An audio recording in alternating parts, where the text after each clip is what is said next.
Hey guys, how you doing? Back for another beer review. Bunch of new stuff in the NSLC.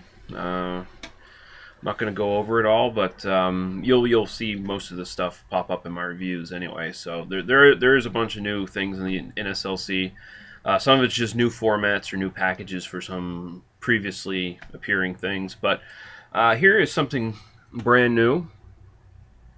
So far, I've only noticed it in canned versions, so I don't know if this is just something that's coming out before they start releasing six packs to test on the market or whatever. But this is Big Mouth Tap Room Pale Ale from Hop City.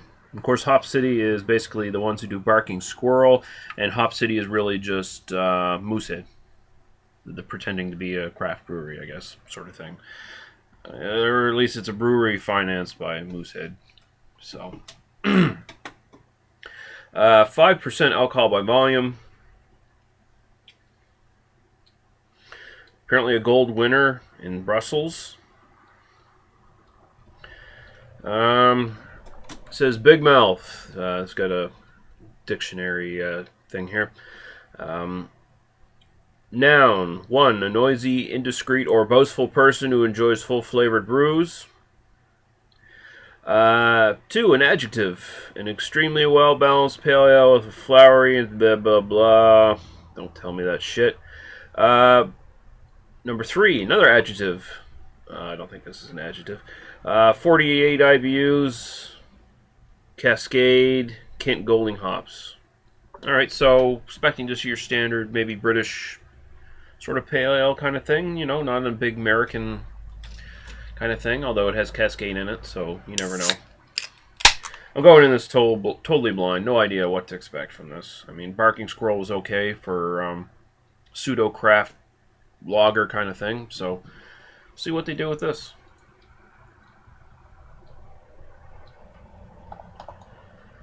Alright.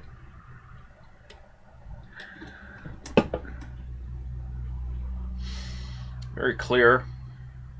Lots of bubbles coming up. Big tornado of bubbles, carbonation coming up in there.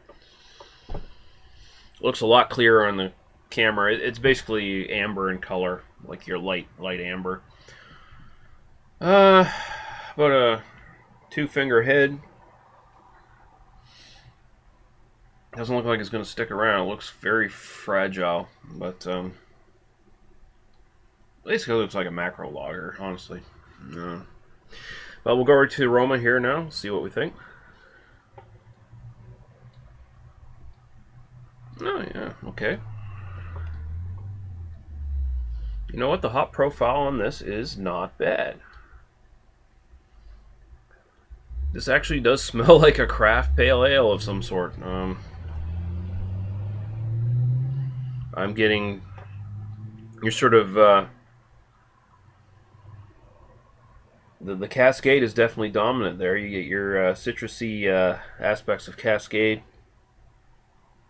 also slightly piney, and I'm getting the English hops there as well.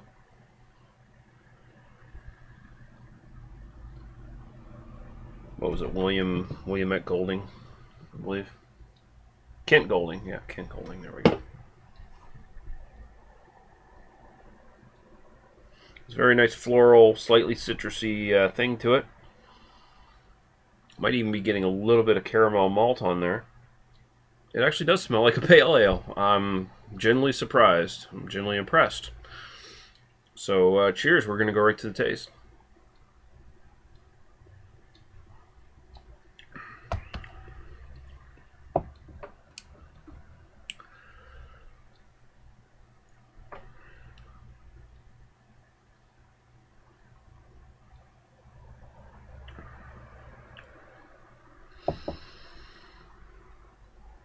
It's not bad. A little bit watery. It's certainly got flavor. The hop aroma basically translates right to the flavor. Getting a little bit of malt. Mostly it's just the hops, and I'm getting, you know, sort of slightly grapefruity hop bite, and more of an earthy background hop thing coming up in the finish. The malt balance is fairly even. The malt itself is fairly nondescript, though. It's kind of grainy.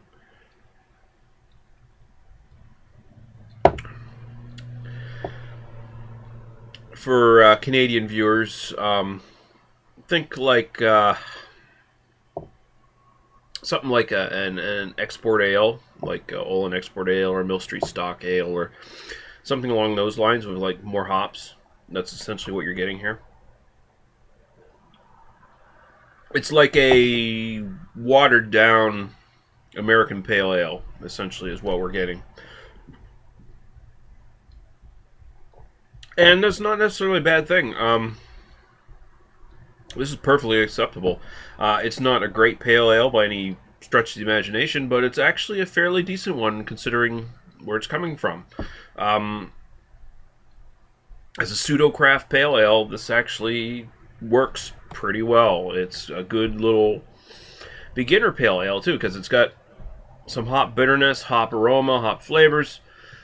Not hammering you over the head, not smashing your palate all to pieces. Very, very good, like, for that.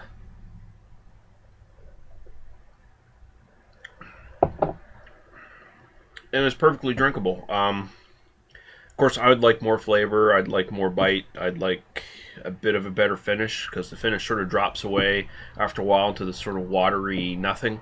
But you have to think about who they're trying to market this to, I guess.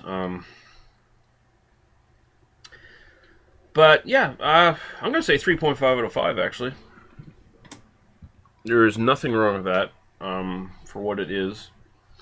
Hop City Big Mouth Tap Room Pale Ale. I'm actually going to give that a 3.5 out of 5. That's actually a very decent, watery, pseudo-craft pale ale. I mean, there's a lot worse pseudo-craft shit out there, definitely. This is actually not too bad. So, you know, for all the sort of underhanded, well, I guess not really underhanded, but centrifuge kind of thing that Moosehead's trying with Hop City here, they're actually making okay beers out of them. So you can't really fault them for that, at least. All right, guys. We'll see you later.